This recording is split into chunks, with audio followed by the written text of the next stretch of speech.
Sir मैं निर्दोष हूं सर। मैंने किसी का खून नहीं किया सर। जानते हो ये क्या है? डीएनए रिपोर्ट है सर। फिर तो तुम्हें ये भी पता होगा कि इस रिपोर्ट में क्या लिखा है, और फिर भी तुम चाहते हो कि मैं मान लूं कि तुम निर्दोष हो, तुम गुनहगार नहीं हो। सर आपने हमेशा हमें यह सिखाया सर कि सच से बड़ा दुनिया में कुछ भी नहीं है सर। इस केस की भी यही सच्चाई है सर। मैंने किसी का खून नहीं किया सर, मैं सच कह रहा हूं। अगर तुमने खून नहीं किया है तो फिर तुम्हारा खून उस हथियार पे कैसे पंकज?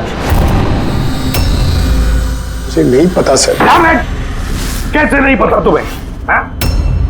ये जो तुम्हारे हाथ पर चोट लगी है, ये जो खून का निशान है, वो चीख चीख के कह रहा है कि गुनहगार तुम ही हो पंकज, तुम हो। सर मैंने आपको बताया था सर, मैं ऑटो से जब ब्यूरो आ रहा था सब कब कटा था सर।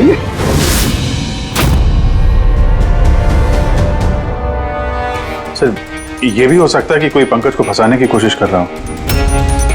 पंकज, इस आदमी ने तुम्हारा हाथ काटा था, शायद वही तुम्हारे खून का सैंपल लेके गया हो क्राइम सीन पे डालने के लिए। सर नहीं सर, सैंपल नहीं हो सकता उसके पास। उसने जैसे ही मेरा हाथ काटा था सर तो वो चला गया था और खून तुरंत नहीं आया था सर, थोड़ा टाइम लगा था। उसके पास मेरा सैंपल नहीं हो सकता सर। अगर तुम्हारा खून किसी ने नहीं लिया तो फिर तुम्हारा खून क्राइम सीन पर सिर्फ एक ही तरीके से जा सकता है पंकज, और वो भी तब जब तुम वहां खून करने गए थे तब। ये क्या बात हुई सर? अगर पंकज को झूठ बोलना होता, हमें गुमराह ही करना होता तो ये बोल सकता था कि इसका सैंपल कोई लेके चला गया है, मगर इसने सच बोला। इसका सच कोई मायने नहीं रखता क्या सर? हाँ अभिजीत, सच बहुत मायने रखता है, लेकिन फिलहाल इस केस का सच यही है कि इस खून का एक ही सस्पेक्ट है, और वो है पंकज।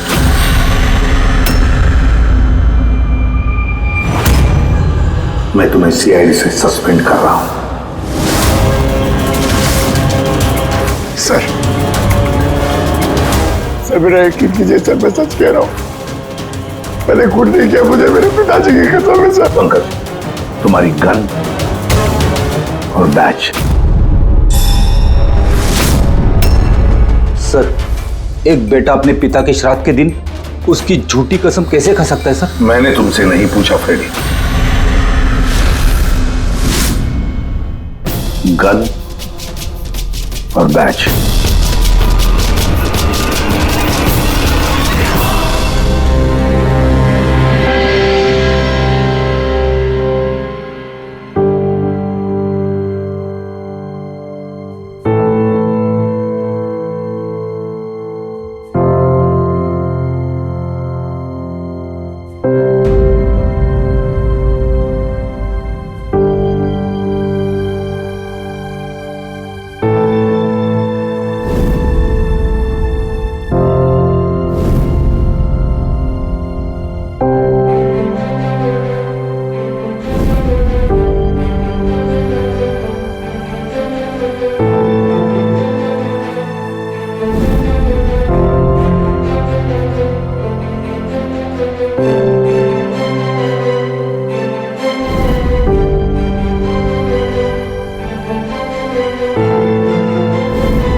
ये गलत हो रहा है, एकदम गलत हो रहा है। नो ऑफेंस सर, लेकिन आप हम सब पे ऐसे हमेशा शक नहीं कर सकते। ये तुम क्या कह रहे हो अभिजीत? क्या गलत कहा मैंने?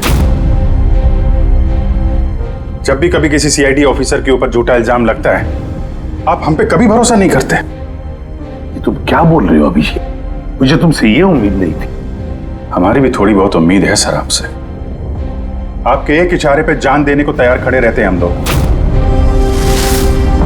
तो क्या इतनी सी उम्मीद रखना गलत है कि हमारे बुरे वक्त पे आप हमारा साथ देंगे, हम पे भरोसा रखेंगे? तो क्या मैं साथ नहीं दे रहा? सच जाने की कोशिश नहीं कर रहा हूं मैं?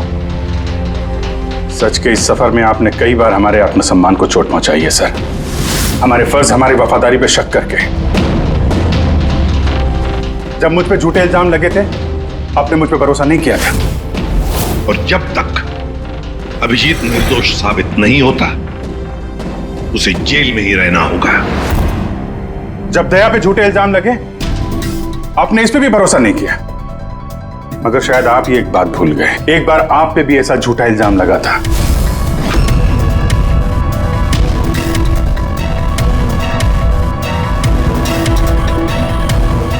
उस वक्त हम में से किसी ने भी आप पे शक नहीं किया था, बल्कि एक मजबूत दीवार बनकर सामने डटे खड़े रहे थे ताकि आपके ऊपर आंच ना आ सके। तो क्या आप वो हमारी हिम्मत, वो ताकत नहीं बन सकते सर? अभिजीत, मुजरिम से भी ज्यादा खतरनाक होता है एक इमोशनल सीआईडी ऑफिसर। तुम इमोशनल बन गए हो अभिजीत। मैं तुम्हें इस केस से हटा रहा हूं।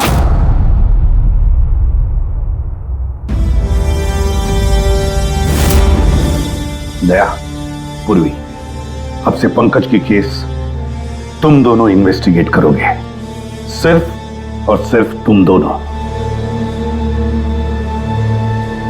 ठीक है सर। अब आपको मुझ पे इतना भी भरोसा नहीं रहा कि मैं इस केस को न्यूट्रल तरीके से देख पाऊंगा भी या नहीं। इतने साल की ड्यूटी का ऐसा मेडल तो किस्मत वालों को मिलता है। Thank you sir.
अपनी पीठ मेरी तरफ करके खड़े हो जाओ।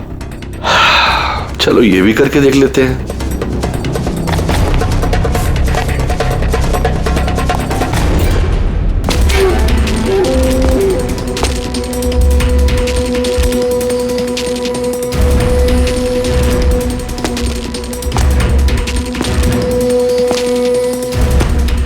आप आ गए सर? मैं आप ही का इंतजार कर रहा था। आप देखिए वहां फाइल पड़ी है, उसमें पूरा फाइनेंशियल प्लान पड़ा हुआ है और मुझे पूरा यकीन है कि आपको बहुत पसंद आएगा।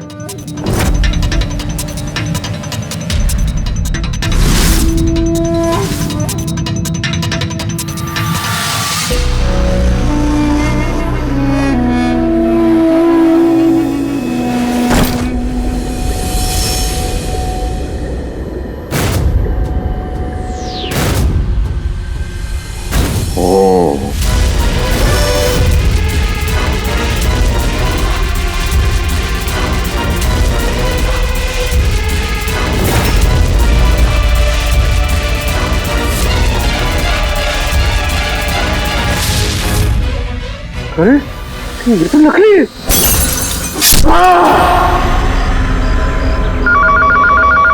हेलो, एसीपी प्रद्युमन है। कब? अच्छा ठीक है।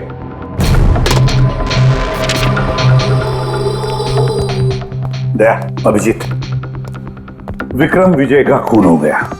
विक्रम विजय, वो हवाला कांड वाला सर? वही विक्रम विजय आज तक कानून से बच के भाग रहा था।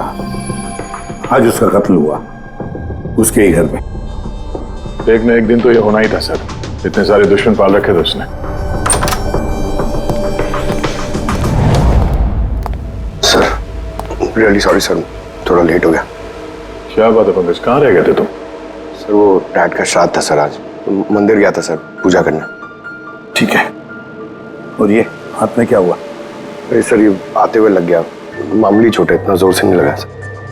ठीक है, तैयार हो जाओ, एक मर्डर केस आया हुआ है। अब ये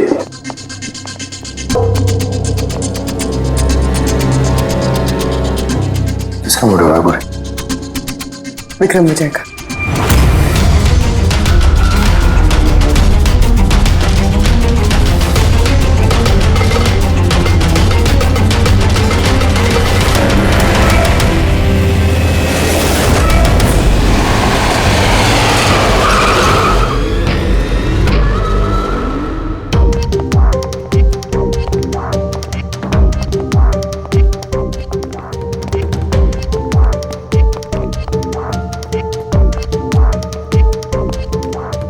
CID? जी हाँ। सर मैं गोपाल हूँ, विक्रम सर का मैनेजर। ये तीनों कौन? ये मोहित, विशाल और ये राघव है, ये सर के सिक्योरिटी गार्ड्स हैं। और आप? ये विक्रम सर की वाइफ हैं, मधु मैडम, और बाकी सब स्टाफ है। बॉडी कहाँ है? सर बॉडी अंदर है। ये गर्दन पे वार किया है, अब पेट और छाती पे भी मारा है। वो नहीं पक्का करना चाहता था कि किसी भी तरीके से ये बचने ना पाए।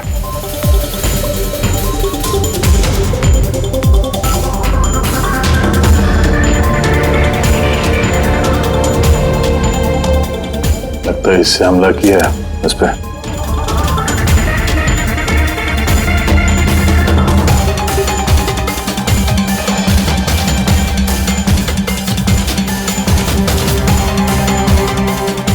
विक्रम के फोन पे आखिरी मैसेज किसी अननोन नंबर से आया। अपनी पीठ मेरी तरफ करके खड़े हो जाओ। पीठ मेरी तरफ मतलब वो आदमी इसको अपना चेहरा नहीं दिखाना चाहता था क्या?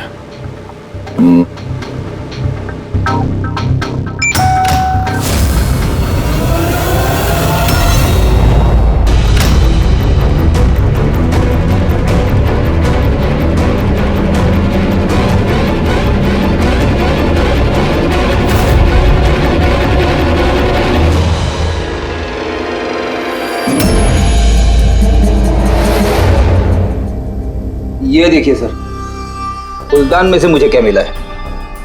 Audio recording device. Audio recording device? इस कमरे में जो भी बात हो रही थी वो कोई सुन रहा था। सर मैं उसका नाम तो नहीं जानती, पर वो जिस तरीके से तैयारियां करवा रहे थे उस हिसाब से तो लग रहा था जैसे वो उनका बहुत खास क्लाइंट हो और वो सिर्फ विक्रम से ही मिलना चाहता था। ये क्लाइंट विक्रम के कांटेक्ट में आया कैसे? सर मेरी वजह से। उसने मुझे पहले कांटेक्ट किया था। वो विक्रम साहब का पूरा इतिहास बहुत अच्छी तरह से जानता था और विक्रम सर उसके इस होमवर्क से बहुत इम्प्रेस हुए और उन्होंने मुझसे मीटिंग फिक्स करने के लिए कहा। तो आप उससे पहले मिले थे? नहीं सर, उसने कॉल किया था और वो भी प्राइवेट नंबर से।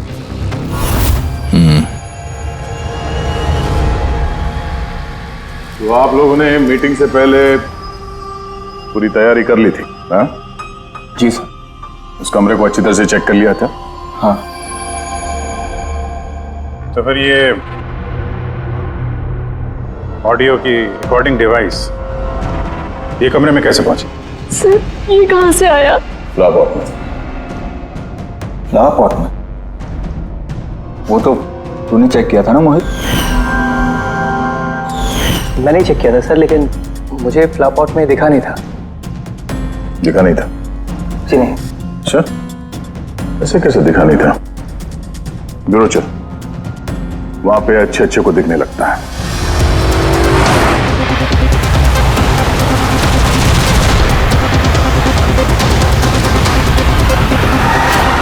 मोहित पे नजर रखना। गोली में चलाना।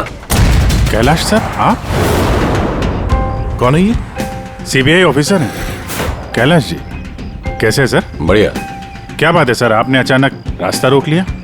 अभिजीत, मुझे वो आदमी चाहिए जो तुम्हारी सीआईडी की गाड़ी में बैठा है। मोहित? वो हमारा मुजरिम है सर, हम उसे ब्यूरो ले जा रहे हैं इंटेरोगेट करने के लिए। नहीं अभिजीत, वो मुजरिम नहीं है, एक सीबीआई अफसर है। क्या करें आप? ये मोहित सीबीआई ऑफिसर है? मगर सर ये तो वो गार्ड की नौकरी कर रहा था विक्रम। क्या दिखावा? सच को छिपाने के लिए। कैसा सच? मोहित एक अंडरकवर है और मेरे कहने पर वहां ड्यूटी कर रहा था, और मेरे कहने पे ही उसने विक्रम के वहां वो रिकॉर्डिंग डिवाइस लगाई थी, और इसीलिए कुछ भी बताने से मना कर रहा था। ये अंडरकवर है, मर जाएगा मगर प्रोटोकॉल नहीं तोड़ेगा। नहीं ठीक है सर, वो एक्चुअली थोड़ी बहुत पूछताछ करनी पड़ेगी, खून का मामला है। जस्ट जनरल बातचीत। और हमें वो ऑडियो रिकॉर्डिंग मिल सकती है सर? हम जानना चाहते हैं कि खूनी और विक्रम के बीच क्या बात हुई थी। आप आ गए सर? मैं आप ही का इंतजार कर रहा था। आप देखिए वहां फाइल पड़ी है, उसमें पूरा फाइनेंशियल प्लान पड़ा हुआ है, और मुझे पूरा यकीन है कि आपको बहुत पसंद आएगा। ये नोट तो नकली है।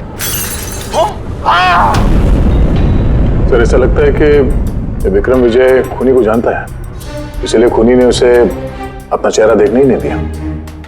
और जैसे ही विक्रम को पता चला कि जो पैसे उसे दिए गए वो नकली हैं, खूनी ने उसे मार दिया और बैग लेके चला गया।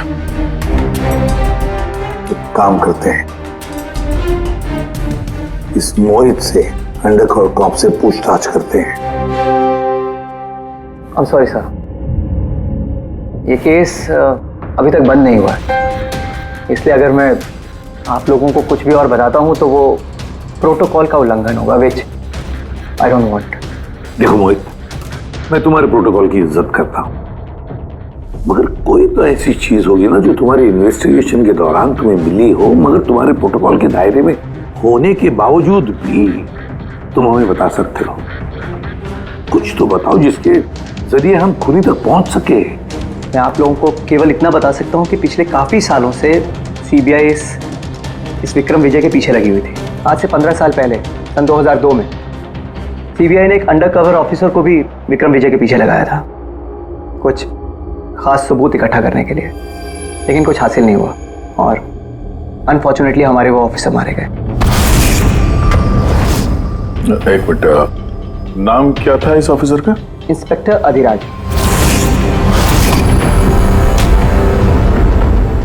इंस्पेक्टर अधिराज। इस बोतल पे जो खून है, इस खून में विक्रम की डीएनए के अलावा किसी और का भी डीएनए। विक्रम के डीएनए के अलावा किसी और का भी डीएनए है? तेरे कहने का मतलब है कोई और भी था? कौन था सालुंखे? तो अपने क्रिमिनल डाटाबेस में कंपेयर करके देखा, मैच करके देखा तूने? उसकी जरूरत नहीं पड़ी। जरूरत नहीं पड़ी का क्या मतलब है सालुंखे? किसका डीएनए है वो? वो डीएनए पंकज का है। व्हाट?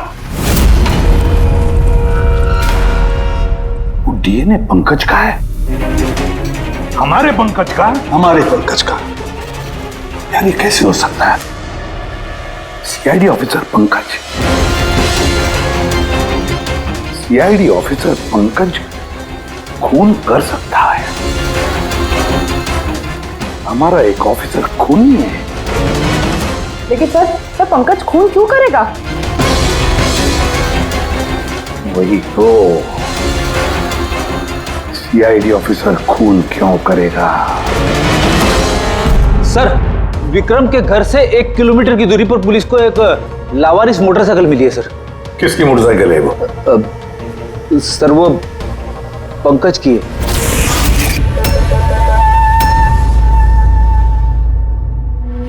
लगा मुझे। क्या मतलब? पंकज की बाइक पड़ी है वहां पे और आप लोगों को हैरानी नहीं हुई? विक्रम विजय जिसकी मौत हुई है आज, 15 साल पहले अधिराज जी, पंकज के पिता, एक अंडरकवर कॉप, बॉडीगार्ड बन के विक्रम विजय के खिलाफ सबूत इकट्ठा कर रहे थे और उसी दौरान वो मारे भी गए। मतलब सर, पंकज को ये लगता है कि उसके पिताजी की मौत के पीछे विक्रम विजय का हाथ था और इसीलिए उसने अपने पिताजी की मौत का बदला लेने के लिए।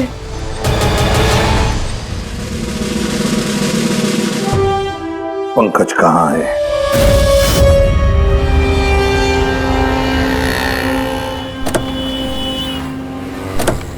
अरे सर, आप लोग?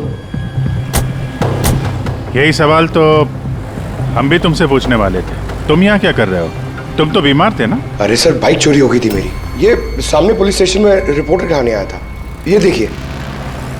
हमें पता है तुम्हारी बाइक कहाँ है। आप लोगों को कैसे पता सर? तुम्हारी बाइक विक्रम विजय के घर के पास मिली है। वही विक्रम विजय जो तुम्हारे पिता का खूनी है। जब ब्यूरो में एसीपी साहब ने बताया कि विक्रम विजय का खून हुआ है तो तुम्हें पता था ना कि वही विक्रम विजय है? हाँ सर। अरे तो ब्यूरो में क्यों नहीं बताया तुमने? तुम्हें बताना चाहिए था ना कि विक्रम विजय तुम्हारे पिता का खूनी है। सर, डैड का श्राद्ध था सर। मंदिर से ब्यूरो आ रहा था, उनके बारे में सोच रहा था, ये न्यूज आ गई। एकदम हिल गया था सर, समझ में नहीं आ रहा था क्या करूं। और ये हाथ जो तुम्हारा कटा हुआ है, एग्जैक्टली हुआ क्या था? सर, ये तो जब मैं मंदिर से ऑटो पकड़ के आ रहा था,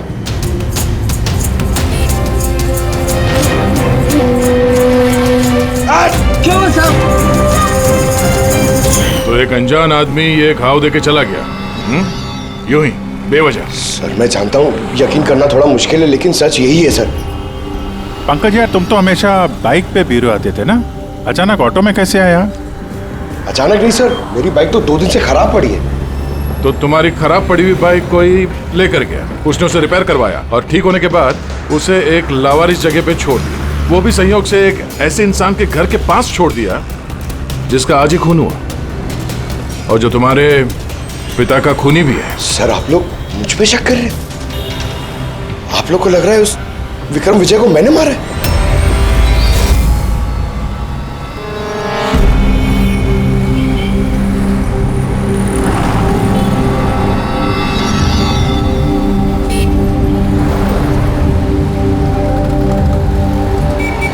अगर ये पंकज अपने घर से विक्रम के घर पे गया होगा तो वो यहाँ इस जंक्शन से गुजरा होगा।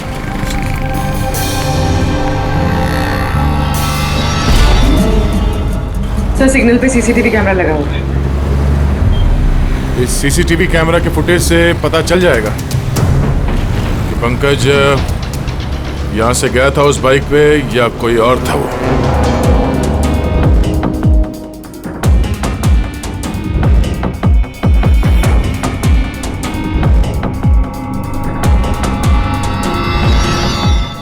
एक मिनट रिवाइंड करना, पॉज करना। सर, ये देखिए कि पंकज की तरह नहीं लग रहा है। बाइक का नंबर है XYA 4784।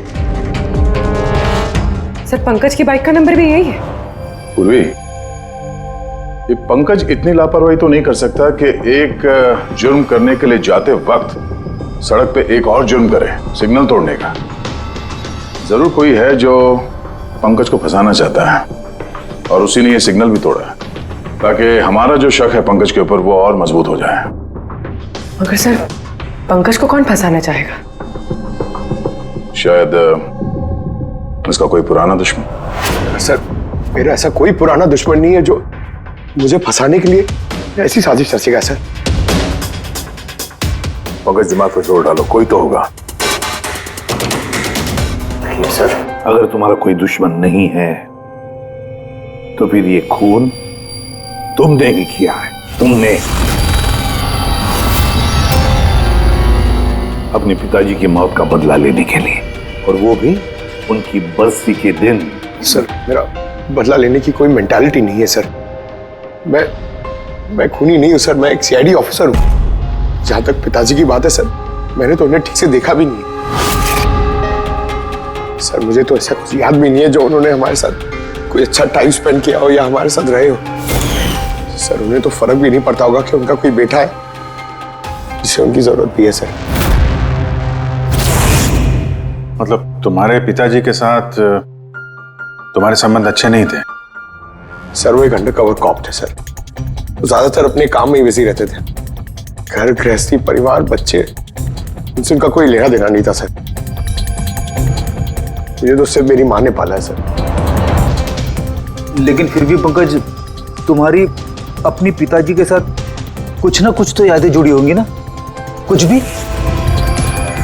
बस सर थोड़ा सा याद है मुझे सर। मुझे मेले में ले जाते थे सर वो, मगर मेले में ले जाने से पहले सर वो मुझे हॉस्पिटल ले जाते थे हमेशा। हॉस्पिटल में? वो क्यों? शायद बचपन में वो बहुत बीमार रहता था और वो हॉस्पिटल ले जाते थे और मुझे बहुत दर्द होता था सर। दर्द? पंकज, कहाँ दर्द होता था? सर पीठ में, यहाँ पे सर। पीठ में? पंकज, डॉक्टर क्या करते थे पीठ में? नहीं सर, ऐसा कुछ याद नहीं आ रहा सर। याद करो पंकज, याद करो। सोचो क्या करते थे? तुम्हारी पीठ में इंजेक्शन लगाते थे या पीठ में से खून निकालते थे? क्या करते थे? याद करो। Sir sir sir drill machine से कुछ करते थे सर हॉस्पिटल में। क्या कहा? ड्रिल मशीन से? और उसके बाद तुम्हें पीठ में दर्द होता था? बहुत दर्द होता था सर। मैं हफ्तों तक सीधे बैठ भी नहीं पाता था। और फिर घर जाने के बाद तुम्हें नींद सी आती थी? कुछ अजीब सा लगता था? चक्कर आता था? हाँ सर। सर मेले में भी जब मैं घूमने जाता था तो नींद में ही रहता था सर। ऐसे चक्कर आते रहते थे सर बस। लेकिन सर इस बात का इस केस से क्या लेना देना? लेना देना है बॉस। मुझे लगता है इसके पिताजी ने इसकी बहुत छोटी उम्र में इसका बोन मैरो डोनेट करवा दिया था। लेकिन सर बच्चों का बोन मैरो डोनेट करवाना तो गैर कानूनी है ना? गैर कानूनी है, लेकिन मुझे लगता है बॉस पैसे की वजह से या किसी भी और वजह से उस डॉक्टर ने इसके पिताजी के लिए ये सब कुछ किया था। वो ठीक है सर, लेकिन मेरी समझ में अभी भी ये नहीं आ रहा है कि इस बात का इस केस से क्या कनेक्शन है। कनेक्शन ऐसे है पूर्वी कि कई बार जब बोन मैरो डोनेट किया जाता है तो जिसे बोन मैरो डोनेट किया जा रहा है उस व्यक्ति को ह्यूमन काइमेरिज्म हो जाता है।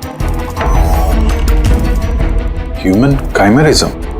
ये क्या है सानिको साहब? यूं समझो कि जिस व्यक्ति को बोन मैरो डोनेट किया जा रहा है उस व्यक्ति के शरीर में 2 डीएनए पैदा हो जाते हैं।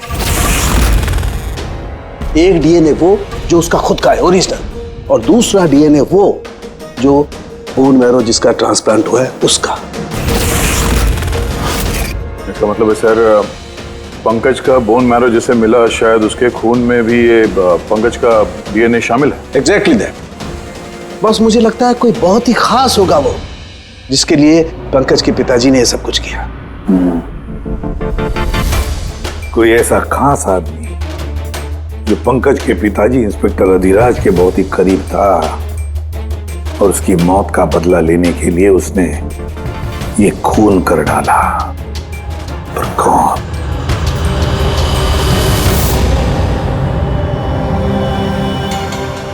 दया। Hi sir. Hello Abhijeet. Hi Daya, कैसे हो? गुड। सॉरी आपको यहाँ ऐसी जगह पे बुलाना पड़ा।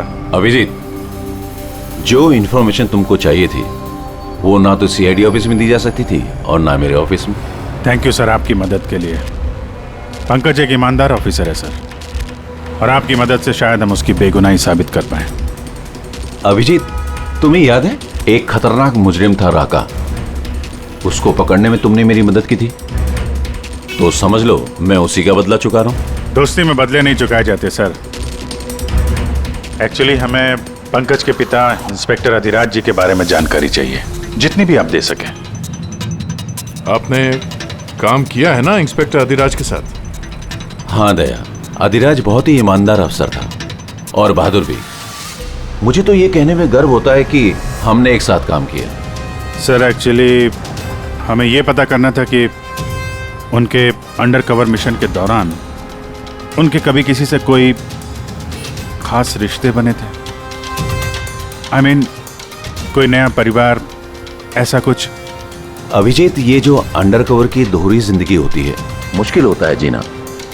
एक पुलिस वाला भी तो इंसान ही होता है ना, और उसे भी वो चौकट कभी कभी नहीं लगनी चाहिए जो वो लांग गए। मतलब उनको भी किसी से प्यार हुआ था? उनका कोई दूसरा परिवार भी था? हाँ, अधिराज की दूसरी पत्नी बच्चे को जन्म देने के बाद गुजर गई। ओह, और अधिराज जी की मौत के बाद इस दूसरे बच्चे का क्या हुआ? ये राज हमेशा राज ही बना रहा कि अधिराज ने उस दूसरे बच्चे को कहाँ रखा, कैसे पाला, और वो बच्चा कहाँ गया, कभी किसी को नहीं मिला।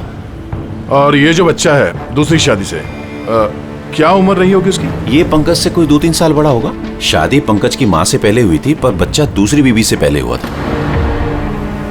शायद उसे कोई बीमारी होगी जिसकी वजह से अधिराज जी ने पंकज का बोन मैरो उसे दिलवाया होगा। और अपने पिता की मौत का बदला लेने के लिए खून शायद पंकज के सौतेले भाई नहीं किया है। पर अब सवाल ये उठता है कि पंकज का ये सौतेला भाई है कौन और अभी कहाँ है? मुझे कुछ अंदाजा हो रहा है कि क्या हुआ होगा उसके साथ। कैलाश जी, हमें एक मदद और चाहिए। इस अंडर कवर मिशन के दौरान और कौन कौन लोग थे आपके साथ, उन सब की जानकारी चाहिए, और अधिराज जी की पूरी कुंडली भी। अभिजीत, ये जरा मुश्किल होगा। जानता हूं सर, ये थोड़ा मुश्किल है, लेकिन किसी की बेगुनाही साबित करनी है, और आप यकीन रखिए ये सारी इंफॉर्मेशन हमारे बीच में रहेगी, बस। ओके। अरे यार, और कितना इंतजार करना पड़ेगा? ये लोग टाइम पे आते क्यों नहीं?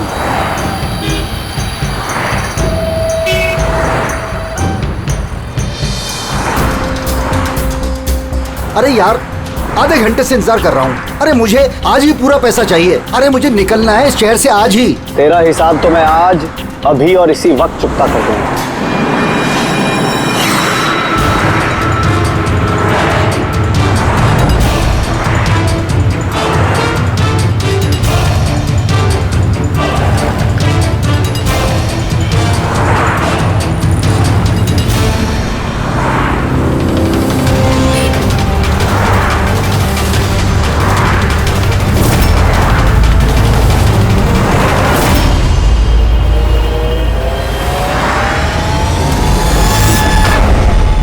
तेरा अकाउंट सीआईडी बंद करेगी। ये सर के सिक्योरिटी गार्ड्स हैं।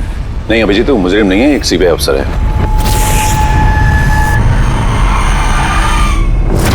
पिता के कर्ज को पूरा करना हर बेटे का धर्म होता है सर, और जो बेटा ऐसा करता है वही अच्छा बेटा कहलाता है, और वो हूं मैं। तुमने तो किया नहीं, मैंने लिया अपने पिता की मौत का बदला। देखो मोहित, तुम दोनों के पिताजी इंस्पेक्टर अधिराज एक नेक, ईमानदार और बहादुर इंस्पेक्टर थे। क्या लगता है तुम्हें, उन्हें तुम जैसे मुजरिम बेटे पर गर्व होगा या पंकज जैसे ईमानदार सीआईडी ऑफिसर पर? तो सच बात तो यह है कि पिताजी को हमेशा से इस पंकज पर गर्व था, और प्यार भी वो इससे ही ज्यादा करते थे। मुझे तो उन्होंने अनाथ आश्रम में डाल दिया था सर, ताकि उनके दूसरे परिवार पे कोई आंच ना आ सके। वो ये बात बताती तो हमारे पास आई क्यों नहीं? मैं तो भाई हूं तुम्हारा यार। हम दोनों मिलके पकड़ते विक्रम को, और कानून के रास्ते। नहीं चाहिए थी मुझे तुम्हारी मदद। हमारे पिताजी के कातिल को कैसे पकड़ना है और कैसे उससे बदला लेना है, ये सारी प्लानिंग मैंने कर रखी थी सर, बहुत सालों से। और यही कारण है कि मैं सीबीआई ऑफिसर बना, और ठीक हमारे पिताजी की तरह ही एक अंडर कवर ऑपरेशन पे गया उस विक्रम विजय के खिलाफ। लेकिन इस बार उसे सजा दिलवाने के लिए नहीं सर, बल्कि उसे खत्म करने के लिए। एक सीबीआई ऑफिसर होकर भी तुमने जुर्म किया। तुम जैसे लोगों की वजह से ही लोग कानून पर विश्वास करने से कतराते हैं। इस काम में केतन ने तुम्हारी मदद की थी ना? हाँ सर, केतन भी मेरे पिताजी के साथ काम करता था। वो भी एक अंडरकवर कॉप था। उसी ने मुझे सब कुछ बताया और उसके बताने से ही मुझे पता चला कि बचपन में मेरा एक ऑपरेशन भी हुआ था। और जब तुम्हें पता चला कि तुम्हारे खून में 2 डीएनए, एक तुम्हारा दूसरा मेरा, तो तुमने खून करके मुझे ही फंसा दिया। हाँ, और इसीलिए मैंने अपना खून बहाकर उस हथियार पे डाल दिया था और उसके बाद तुम्हारा हाथ काटा ताकि एक तीर से 2 निशाने लग जाए। मेरे दोनों दुश्मन, हमारे पिताजी का कातिल वो Vikram Vijay. Hello Kailash sir. Sir, मैंने विक्रम विजय के रूम में ऑडियो डिवाइस लगा दिया।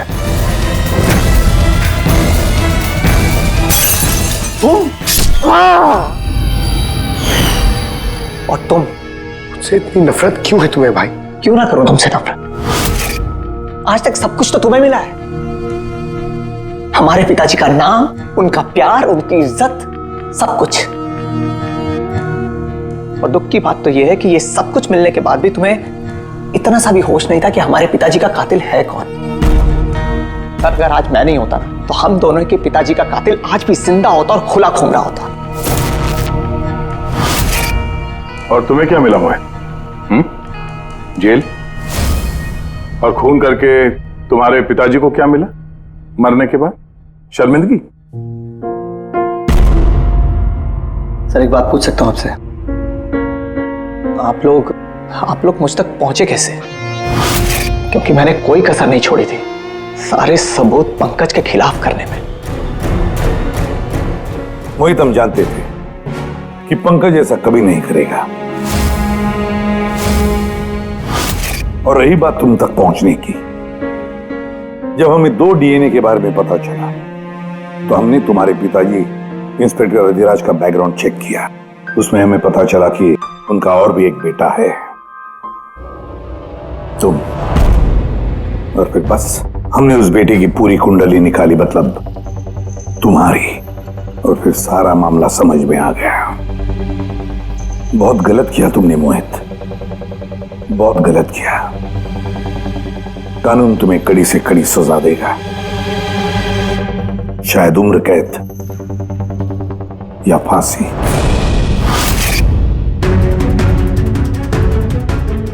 फ्रेडी,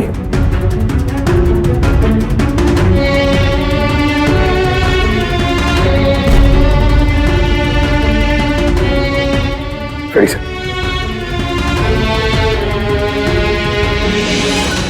मैं जानता हूं तुम्हारे दिल में सिर्फ मेरे लिए कड़वाहट है, मगर मुझे पता ही नहीं था कि मेरा कोई एक भाई है। मुझे नहीं मालूम कि तुम्हारे साथ क्या होने वाला, मगर तुम एक बात हमेशा याद रखना, मैं तुम्हारा इंतजार कर रहा हूं। I'll wait for you.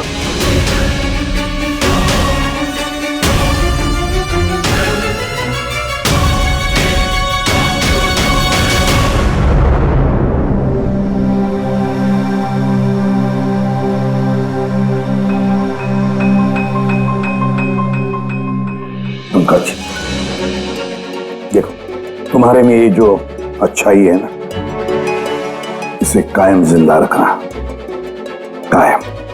Welcome back to CID. Thank you sir. Sir, I am sorry sir, आप सही कह रहे थे। इमोशनल होके मैं कुछ जरूरत से ज्यादा ही बोल गया सर। I am sorry. देखो अभिजीत, तुम सब लोग मेरे लिए ना सिर्फ सीआईडी ऑफिसर्स हो, बल्कि मेरा गुरूर हो, मेरा आत्मविश्वास हो, मेरी ताकत हो।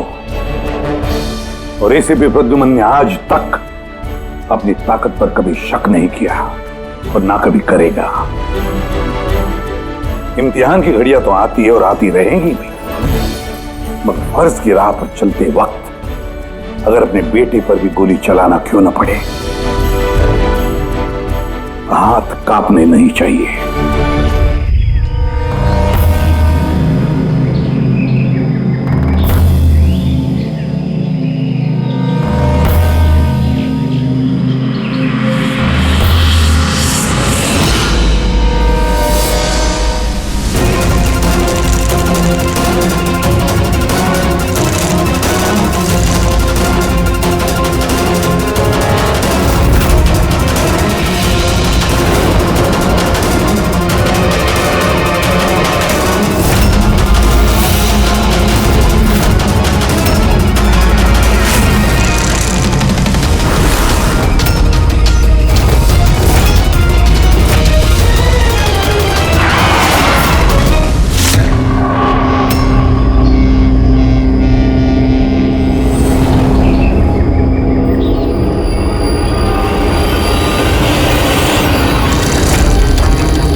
ठीक है, अभी घर से निकला हूं, बस थोड़ी देर में पहुंच ही जाऊंगा।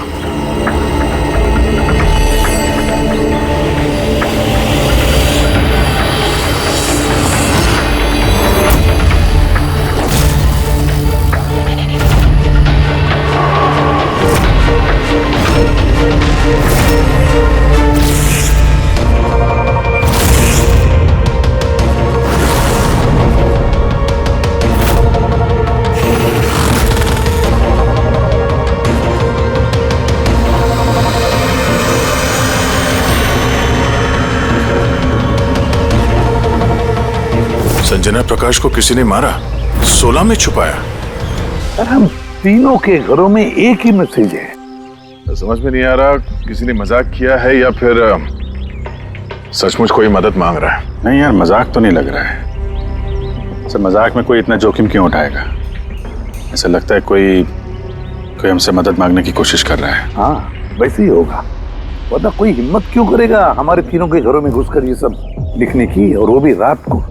सर इस मैसेज से एक बात तो साफ है कि किसी ने इस संजना प्रकाश का खून किया है, लेकिन ये 16 का क्या चक्कर है? सर शहर में न जाने कितनी संजना प्रकाश होंगी, पता नहीं किसकी बात कर रहा था वो। है कौन ये? क्या ये क्या चक्कर है? ये टायर का निशान लगता है। पहले तो नहीं था। बाइक का तो नहीं लगता। बाइक का नहीं तो फिर साइकिल का होगा। आजकल साइकिल के भी टायर काफी चौड़े आते हैं। कहीं ऐसा तो नहीं कि अंदर दीवार पे जिसने वो मैसेज लिखा कि उसी का है?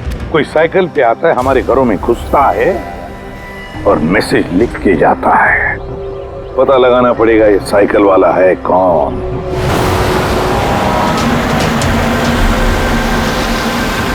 ये शहर की सबसे मशहूर साइकिल की दुकान है सर, शायद यहाँ कुछ पता चल जाए।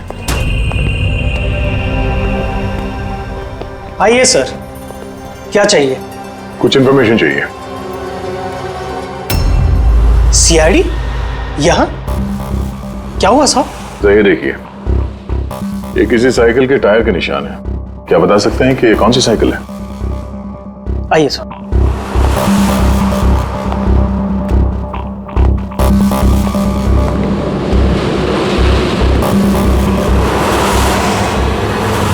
ये रही वो cycle, JBR X100। JBR X100।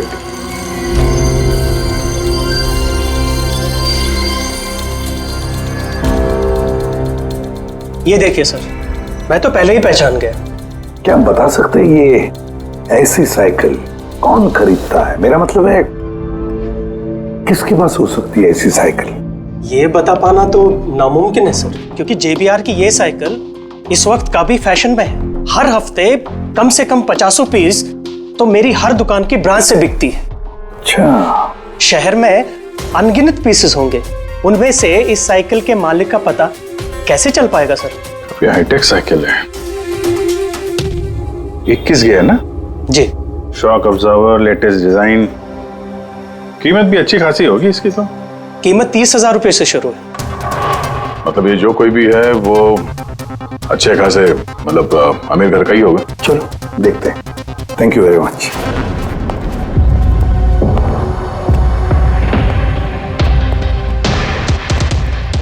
वैसे तो कुछ खास इंफॉर्मेशन तो नहीं मिली।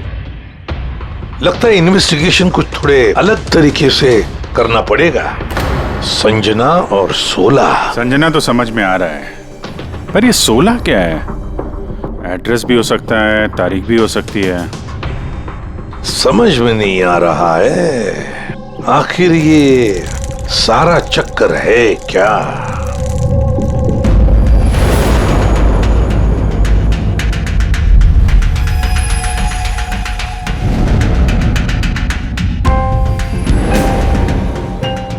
सर, जिस तरह से ये मैसेज लिखा है, ये 16 कोई तारीख तो नहीं है। ये 100% कोई ऐसी चीज या जगह है जहां लाश छुपाई जा सके। तो मिली ऐसी कोई चीज, कोई जगह? हाँ सर, एक अजीब बात पता चली है। अजीब? हाँ सर, एक पेड़ है जिसे आदिवासी भाषा में 16 कहते हैं। पेड़? तुम्हारा मतलब है झाड़, ट्री? हाँ सर। मतलब पेड़ के अंदर लाश है? सर, इंटरेस्टिंग बात यह है कि ये पेड़ दुर्लभ प्रजाति का है, लेकिन महाराष्ट्र और आसपास के जंगलों में ये पेड़ काफी मात्रा में पाए जाते हैं। तो फिर इन पेड़ों में लाश ढूंढने की तैयारी करनी पड़ेगी हमें। सर, हाँ सर, सारे डेटाबेस चेक किए हैं। पूरे प्रदेश में 53 संजना प्रकाश हैं। उनमें से 13 ग्रेटर मुंबई इलाके में और 8 शहर में। तो एक काम करते हैं अभिजीत, ये जितने भी संजना प्रकाश है ना, सबकी डिटेल्स निकालो। हो सकता है उनमें से किसी एक संजना प्रकाश की मिसिंग पर्सन में रिपोर्ट दर्ज की गई हो किसी पुलिस स्टेशन में। यस। ये दुर्लभ पेड़ है? इतने सारे जंगल है इसके? सर, इसके तो कई 100 पेड़ है। और सर, सिर्फ जंगलों में नहीं, लोगों के फार्म हाउसेस वगैरह में भी तो होंगे। मतलब हमें वो पेड़ ढूंढना है जिस पेड़ के अंदर लाश है। ढूंढेंगे कैसे सर? ये तो मुश्किल ही नहीं, नामुमकिन है। हाँ फ्रेडी, सही कह रहे हो, वाकई नामुमकिन है ना? इतने सारे पेड़ों में किसी एक लाश को ढूंढना वाकई नामुमकिन है। एक काम करते हैं कि इसको छोड़ देते हैं। हाँ, और क्या, इतने सारे लोग मरते, उसमें एक लड़की का खून हुआ, और क्या। बस बात यही है कि एक खूनी खुलेआम घूमता रहेगा, हो सकता है खून पे खून करते रहेगा। अरे नहीं सर। नहीं सर क्या फ्रेडी? जब तुमने CID ज्वाइन किया था तो क्या कसम खाई थी? कानून की रक्षा करने की कसम खाई थी? लोगों को इंसाफ देने की कसम खाई थी? तो फिर नामुमकिन शब्द तुम्हारे मुंह से निकला कैसे? यह मुश्किल, नामुमकिन, ये शब्द अपनी डिक्शनरी से निकाल दो, समझे? सर, हमें लगता है कि हम कुछ प्लानिंग बना के शुरुआत करें तो थोड़ा आसान हो सकता है इस केस में। हाँ सर, ये 16 पेड़ जिस एरिया में है वहाँ हम तलाशी लेते हैं। सबसे पहले वो एरिया में जो शहर में आते हैं। एक काम करते हैं, फॉरेस्ट डिपार्टमेंट की भी मदद लेते हैं। हम लोग अलग अलग ग्रुप्स बनाकर सर्च ऑपरेशन करेंगे।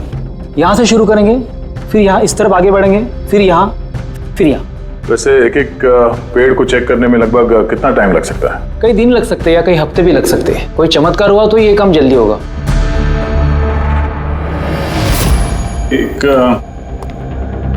एक बात बताइए, 16 का पेड़ है, ये आमतौर पे ऐसे ही खोखला होता है क्या? नहीं, सारे पेड़ ऐसे नहीं होते। कभी कुछ कुछ पेड़ अंदर से खोखले हो जाते हैं। वो कैसे? इन पेड़ों को एक खास बीमारी हो जाती है। एक खास किस्म के बैक्टीरिया का हमला इस पे होता है और पूरा का पूरा पेड़ खोखला हो जाता है। मतलब जिस पेड़ में लाश छुपाई गई होगी वो खोखला होगा। चलो, थोड़ा काम आसान हो गया। हमें वो पेड़ ढूंढने हैं जो खोखले हैं। अच्छा, ऐसा कोई एरिया है जहाँ के ये 16 के पेड़ों में इस तरह की कोई बीमारी फैली हो?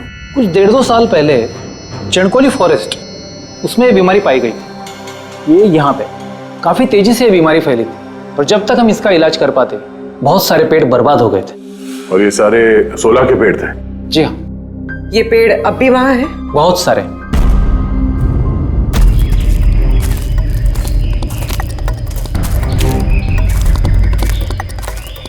सर, यही वो जगह है। यहाँ से हम लोग अलग अलग ग्रुप में डिवाइड हो जाएंगे और फिर सर्च करेंगे।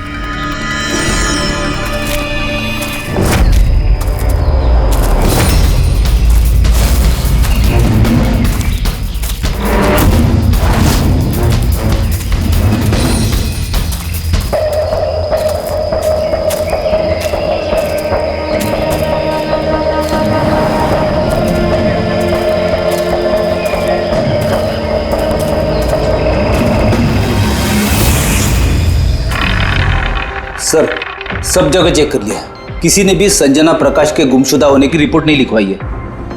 और शहर में जो 8 संजना प्रकाश हैं, उनका क्या? वो सब तो सही सलामत है सर, मैंने सबको चेक कर लिया है। कहीं कोई गड़बड़ तो नहीं? एक गड़बड़ है सर। मैं जब अलग अलग पुलिस स्टेशन में संजना प्रकाश के गुमशुदा होने की रिपोर्ट देख रहा था तब मुझे एक बड़ी अजीब बात पता चली है। क्या अजीब बात? जल्दी बताओ। सर, ये जो गुमनाम मैसेज मिला है ना, वो सिर्फ हमें नहीं मिला है, बल्कि पिछले कुछ महीनों में 4 अलग अलग पुलिस स्टेशन में किसी ने बिल्कुल वैसा ही एक गुमनाम मैसेज भेजा है। मुंबई, नासिक, पुणे, लोनावाला। बस तो फिर उन चारों पुलिस स्टेशन में से हम पता लगाएंगे उस गुमनाम मैसेज भेजने वाले के बारे में।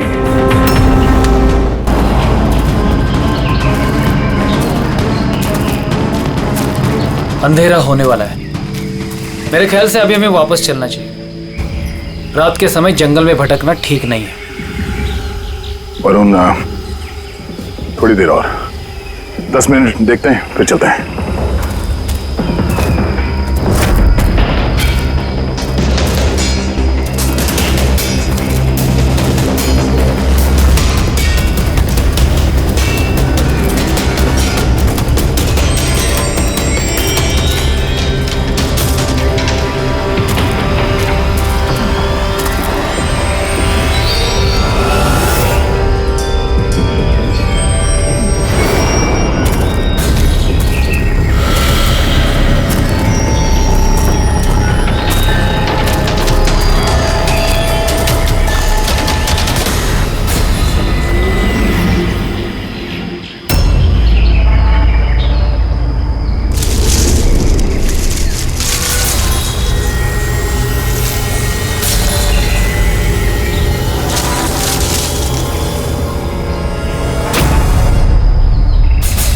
लगता है यहाँ पे कुछ है।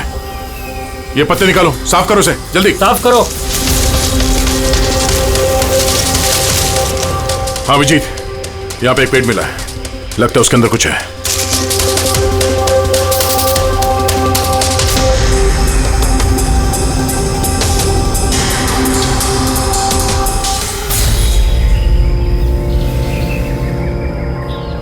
ये कंकाल किसी लड़की का है,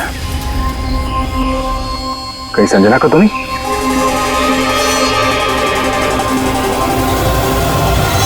हाँ सर, बिल्कुल ऐसा ही मैसेज हमें भी मिला था कुछ टाइम पहले। देखो जरा कौन है।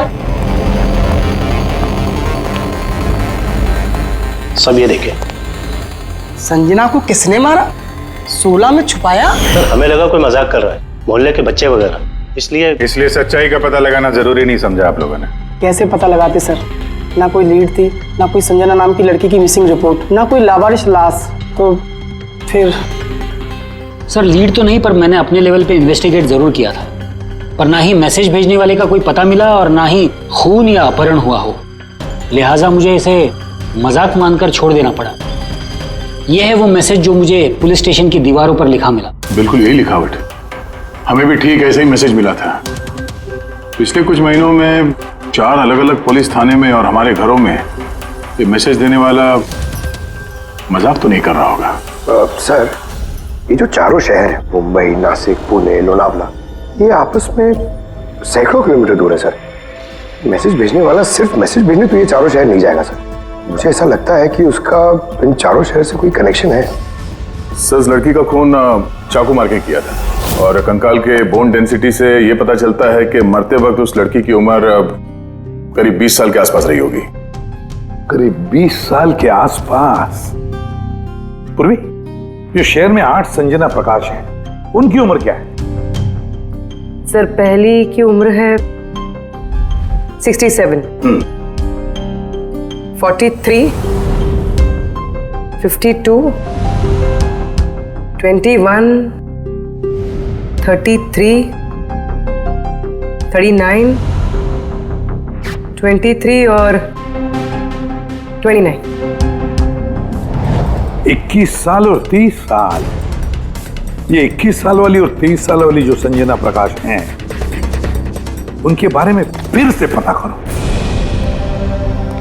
एक बात समझ में नहीं आ रहा है संजना जी, ये आपके आधार कार्ड और लाइसेंस में जो डेट है, ये तो अभी हाल में ही बने ये कार्ड तो। एक्चुअली सर, यू नो, मैं बचपन से ही अब्रॉड रहती थी, तो मेरे पास सारे आईडी प्रूफ्स वहीं के थे, और अब तो मैं इंडिया आई हूँ, तो मुझे यहाँ के प्रूफ भी चाहिए। सो यहाँ सब प्रूफ बनवा लिए।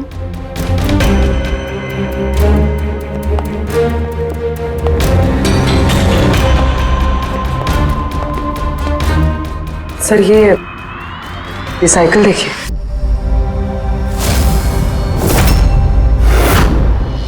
ये कौन है?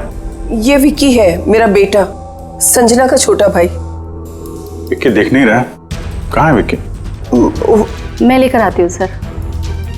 सर आप लोगों से एक रिक्वेस्ट है, विक्की से थोड़ा कम सवाल जवाब कीजिएगा। क्या है ना, वो अजनबी लोगों से डर जाता है, उसे ऑटिज्म है।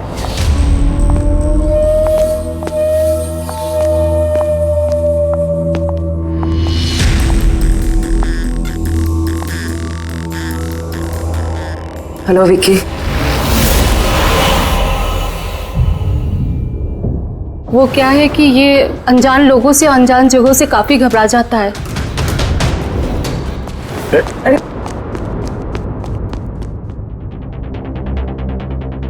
ये विक्की सबसे ज्यादा करीब किसके हैं? अपनी चाची मोना से। विक्की बचपन से ही मेरी बीवी के बहुत क्लोज है। विक्की का इलाज तो करवाया होगा ना? इलाज तो करवाया है, लेकिन और स्पेशल स्कूल में भी ट्राई किया, लेकिन कोई फर्क नहीं पड़ा। वो एडजस्ट ही नहीं हो पा रहा था।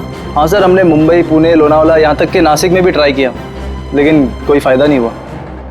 अभिजीत, ये तो वही जगहों का नाम ले रहा है जहां जहां संजना के कत्ल का मैसेज मिला है। आप कौन हैं? सर ये मेरा बेटा समीर है। वो स्कूल से भी भाग जाता था, इसलिए हमने उस पे ट्रैकर लगवाया था कि कहीं चला जाए या गुम हो जाए तो हम उसे वापस घर ला सके। आप लोग विक्की के बारे में और हम सब के बारे में इतने सवाल क्यों पूछ रहे हैं? वो एक केस के सिलसिले में इस एरिया में जितने परिवार हैं हम उनसे पूछताछ कर रहे हैं, पर आप लोगों को घबराने की कोई बात नहीं है। आप लोगों से बात करके ऐसा लग रहा है कि इस केस से आप लोगों का कोई लेना देना है ही नहीं। Thank you. Thank you. Thank you.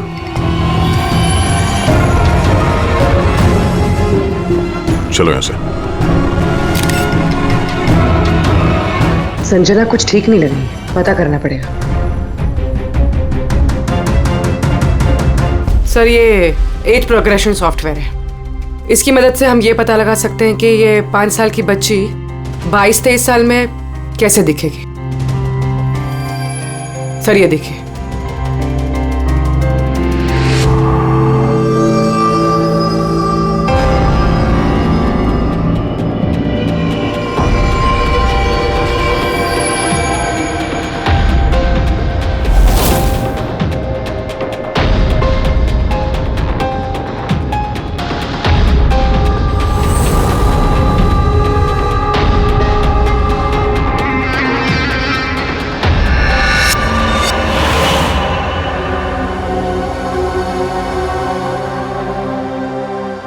तुम्हारे चेहरे की एक एक डिटेल अब मेरे कंप्यूटर में आ गई है। अभी पता चल जाएगा आखिर तुम दिखती कैसी हो।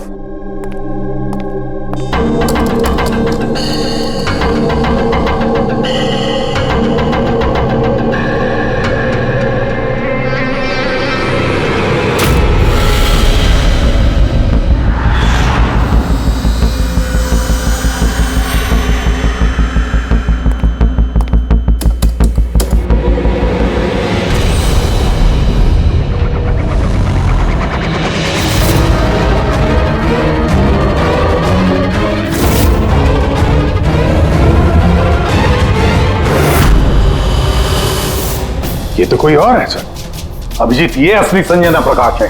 हमें जो मिली वो कोई और है। यानी कातिल ने संजना को मार के उसकी जगह पे किसी और को संजना बना के प्लान किया। संजना प्रकाश। ये नाटक ज्यादा दिन तक नहीं चल पाएगा। सीआईडी वाले घर तक आ गए थे। कल को वो लोग कुछ भी कर लेंगे तो, और उनको थोड़ा सा भी शक गया ना तो मैं फंस जाऊंगी ना। तुमने इस बारे में किसी को बताया तो नहीं? नहीं, मैंने किसी को कुछ नहीं बताया है, लेकिन मैं ये सब नहीं कर सकती ज्यादा दिन। मुझे बहुत डर लग रहा है और मुझे यहाँ से जाना है बस। ठीक है, रिलैक्स। अपने घर में बोलो कि तुम एक ट्रिप पे जा रही हो और अपना सामान लेकर निकल जाओ कहीं बाहर। पर मैं जाऊंगी कहाँ? वो तो मुझ पर छोड़ो। अपना सामान पैक करो और उसी जगह पर मिलो ठीक 4 बजे। ठीक है।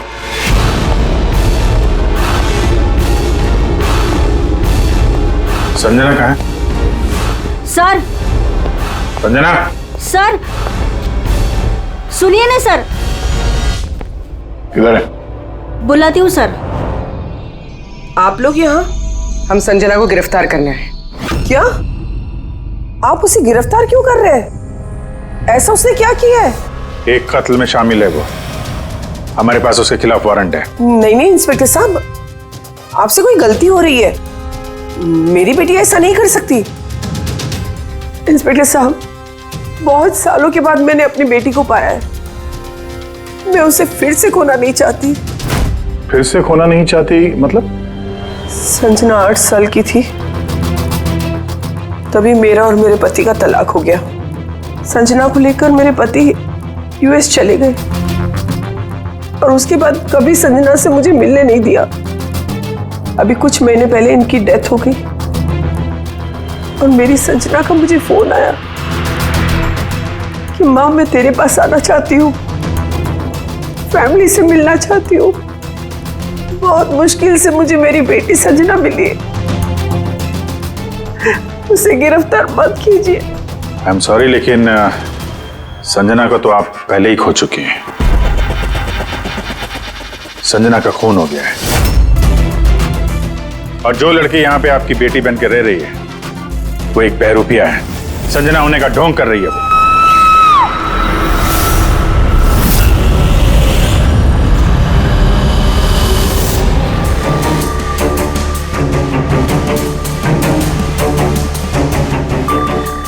Is dead.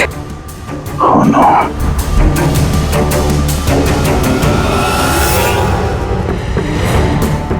सर, इसी का फोन लगता है। कुछ लिखा है सर इसमें, शायद सुसाइड नोट है। मैं असली संजना को मार के उसकी जगह लेना चाहती थी, ताकि ऐशो आराम से जी सकूं। संजना को मार के उसकी मौत के बोझ के तले जीना मुश्किल हो रहा था, इसलिए अपनी जान दे रही हूँ। रेडी पंकज, लाश को फॉरेंसिक लैब भेजने का इंतजाम करो और यहाँ पे जितने भी लोग हैं उन सब की डिटेल्स ले लो, कौन किस वक्त कहाँ पर था। नहीं नहीं नहीं, ये सही नहीं है। इसने आत्महत्या तभी क्यों की जब हम इसे गिरफ्तार करने इसके घर में आए। अचानक जमीन जग गया क्या इसका? सर, इसमें ये लड़की अकेली नहीं है, परिवार का कोई और सदस्य भी शामिल है, और भांडा फूटने के डर से उसने इसे रास्ते से हटा दिया। आप उस वक्त कहाँ थे? सर, मैं रूम में बैठा था, आवाज सुनकर ही आया। और आप? सर, मैं बाहर था, आवाज सुनकर यहाँ पर आया। सर, उन मैसेजेस की लिखावट और विकी की लिखावट एक ही है, मैंने मैच की है। और उसके पास वही साइकिल है, JBR 1000, और उसका उन चारों शहरों से भी संबंध है जहां मैसेजेस पुलिस को दिए गए हैं। सर, आई थिंक इतना सबूत काफी है ये साबित करने के लिए कि वो मैसेजेस विकी ने ही भेजे।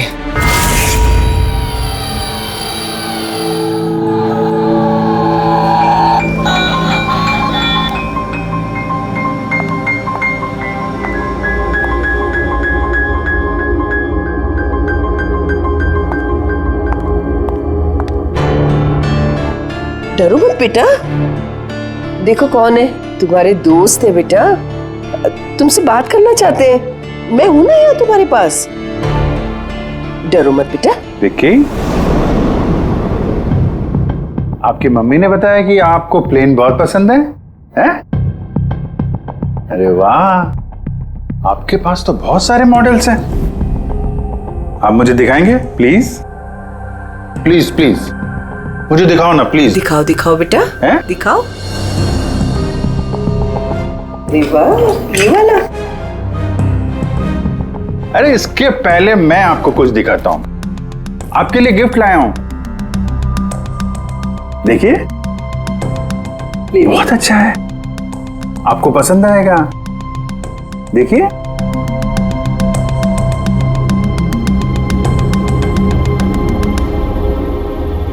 Wow, vintage plane.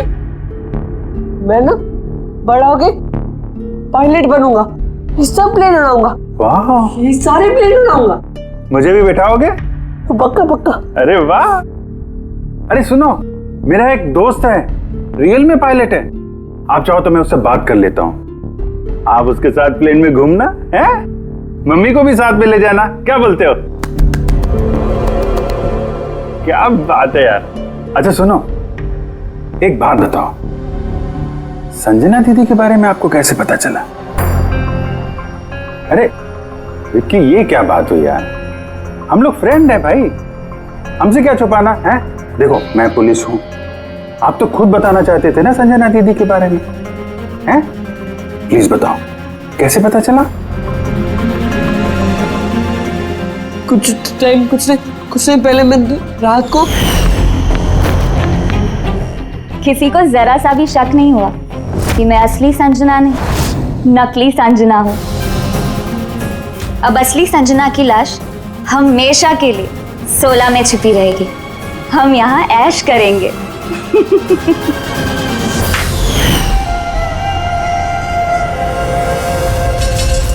हमारा अंदाजा सही था, इस नकली संजना के साथ कोई और भी मिला हुआ था और शायद उसी ने उसका खून भी किया है। हाँ पूर्वी,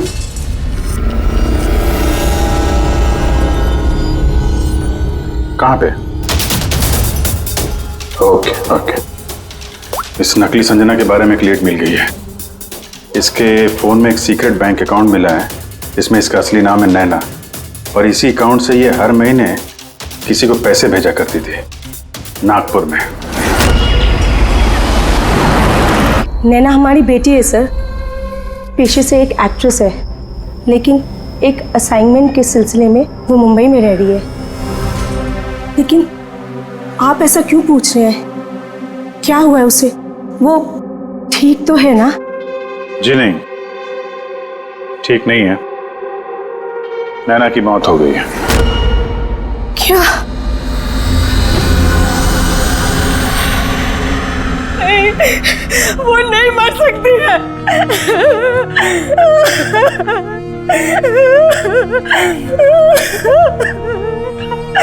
कल ही उसने फोन करके मुझसे बात की।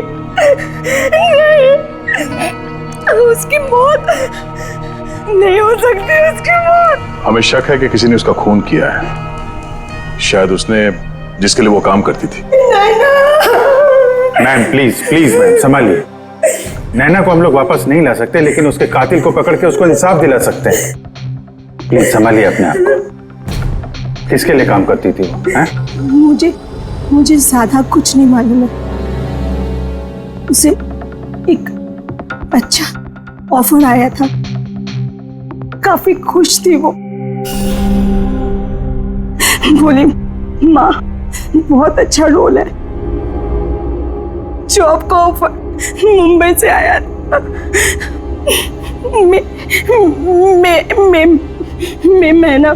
मई महीने।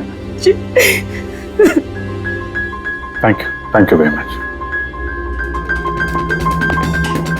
मई महीना यानी जब संजना इंडिया वापस आ रही थी तब। संजना के नाम पे 50 करोड़ का ट्रस्ट था, जिसमें से 60% पिछले कुछ महीनों में और बाकी के बचे हुए पैसे पिछले हफ्ते में एक विदेशी अकाउंट में ट्रांसफर किया गया है, जिसको हम ट्रेस नहीं कर सकते। यानी किसी ने नैना को अपने काम के लिए इस्तेमाल किया और काम खत्म होते ही रास्ते से हटा दिया। पर कौन? ये राज तो नैना के साथ ही खत्म हो गया। शायद नहीं, मेरे पास एक प्लान है। संजना का खून हुआ है, ये सच तो नैना ने कबूल कर ही लिया था, लेकिन उसका कातिल अभी भी खुला घूम रहा है। और वो कातिल इसी घर का कोई सदस्य है। लेकिन ज्यादा देर तक बचेगा नहीं, क्योंकि उसको पकड़ने के लिए हमारे पास एक प्लान है और विकी की मदद से हमारा ये प्लान पूरा हो सकता है। विकी ने हमें इस कत्ल के बारे में बताया था, यानी कातिल के बारे में उसे जरूर कुछ मालूम है, पर वो बता नहीं पा रहा है। अगर कोई बच्चा बुरी, डरावनी या खतरनाक चीज देख लेता है तो शॉक या स्ट्रेस से बचने के लिए उनका दिमाग उस बात को एक कोने में ब्लॉक कर देता है। उन्हें वो बात याद तो होती है, लेकिन पूरी तरह से नहीं। विकी के साथ भी ऐसा ही हुआ, इसलिए वो हम तक वो मैसेज पहुंचा तो पाया, लेकिन और डिटेल्स नहीं दे पाया। इसीलिए हमने दिल्ली से एक ऑटिज्म स्पेशलिस्ट को बुलाया है, जो एक यंत्र और एक खास तकनीक ब्रेन पैटर्न रीडिंग के जरिए ऐसे बच्चों के दिमाग में जो चीज छुपी होती है उसको पढ़ लेती है। हम उसके सर पे एक खास डिवाइस पहनाएंगे और बाद में उसे अलग अलग हर किसी की तस्वीरें दिखाएंगे। पहचान, याददाश्त और ऐसी सारी जानकारियां दिमाग के अलग अलग कोने में स्टोर होती है। और तस्वीरें देखने के बाद उस डिवाइस में एक लाइट जलेगी, और जिस तस्वीर को देखने के बाद दिमाग के अलग अलग हिस्सों में लाइट जली या फिर EEG यानी इलेक्ट्रोएन्सेफेलोग्राम ऊपर नीचे हुआ, तो उससे पता चल जाएगा कि यही वो कातिल है जिसको विकी ने देखा था। मोना चाची, विकी बाबा अपने कमरे में नहीं है। क्या? विकी बाबा अपने कमरे में नहीं है। कहाँ गया? कहाँ गया? पता नहीं। क्या हो गया उसे? कुछ भी करके उसे ढूंढ के लाइए, कुछ भी कीजिए आप। वो स्कूल से भी भाग जाता था, इसलिए हमने उस पे ट्रैकर लगवाया था। अगर ट्रैकर लगा है तो उसे ट्रैक कर सकते हैं ना हम लोग। हाँ, एक मिनट।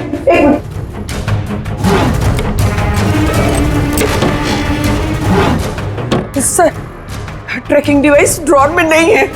मेरे बेटे को बचा लीजिए, मेरे बेटे को बचा लीजिए। कुछ भी करके उसे मेरे पास ले आइए। आप बिल्कुल घबराइए मत, कुछ नहीं होगा उसको। सर, जो कोई भी कातिल है, ये ट्रैकिंग डिवाइस उसी के पास होगा।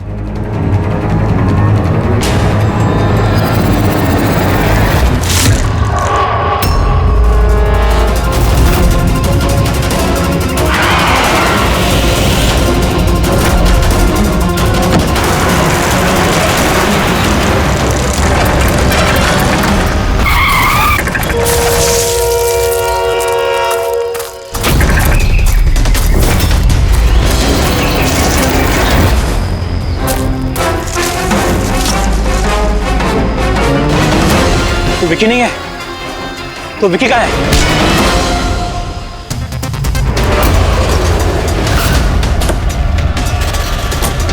विकी सही सलामत है। विकी कभी खोया ही नहीं था, इसीलिए उसे ढूंढने की जरूरत नहीं है।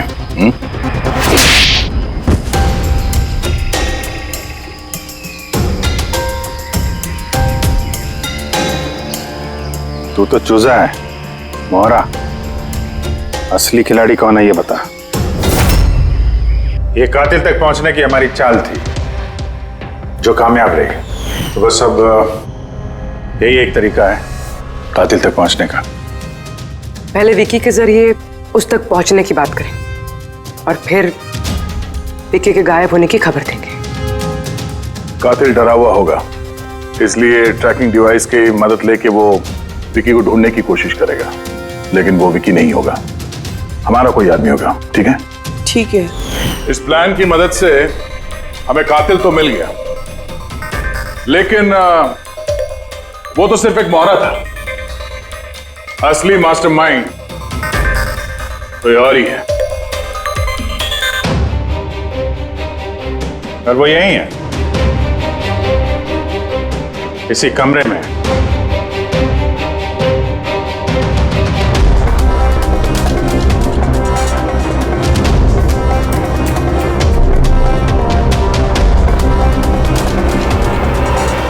कपिल, क्या प्लान बनाया है तुमने?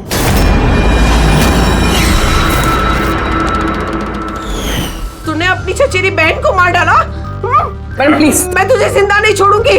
छोड़िए सर, इसे फांसी की सजा देना, इसको जिंदा नहीं छोड़ना। मेरी बेटी को मार डाला। तो कपिल क्या किया? मैंने ये सब किया। मैंने संजना को मारकर उसकी लाश को ठिकाने लगा दिया और फिर उसके बदले मैं दूसरी संजना को ले आया। I am so excited. कितने सालों के बाद सबसे मिलूंगी, मॉम से, बाकी सबसे। सब लोग कितना खुश होंगे ना। इसीलिए तो मैंने किसी को बताया नहीं। सबको अच्छा सा सरप्राइज देंगे। क्यों? हाँ, मजा आएगा। गाड़ी क्यों रोक दी? साहब, लगता है गाड़ी खराब हो गई, मैं देखता हूँ।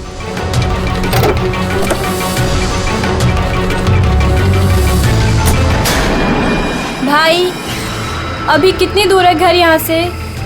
इतना दूर तुम वहां कभी पहुंच भी नहीं पाओगी।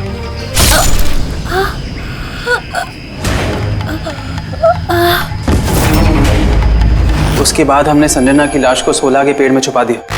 फिर नैना जो एक एक्ट्रेस है, उसे मैं संजना के बदले इस घर में ले आया ताकि संजना के नाम पर जो लाखों का ट्रस्ट है वो हमें मिल जाए। और पैसे ही नहीं, बल्कि संजना के आने से पहले जो एस्टेट था वो हमारे नाम पर था। लेकिन जैसे ही संजना आई, हमारा हिस्सा कम हो गया। इसीलिए सर मैंने प्लान बनाया। सर सब कुछ ठीक चल रहा था, लेकिन जैसे ही आप लोग आए, नैना घबरा गई। मुझे लगा कि कहीं वो कुछ गड़बड़ ना कर दे, इसलिए मैंने नैना को भी मार दिया।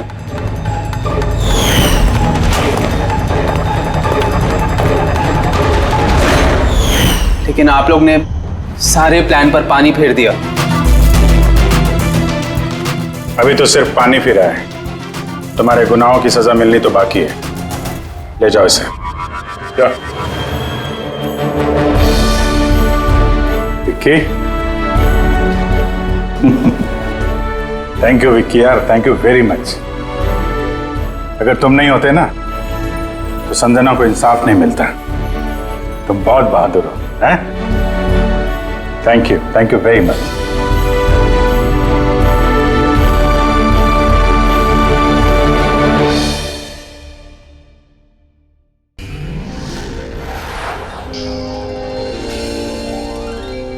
CID के और भी मजेदार और सस्पेंस से जुड़े एपिसोड्स को देखने के लिए हमारे चैनल को सब्सक्राइब करें और बेल आइकॉन दबाना ना भूलें।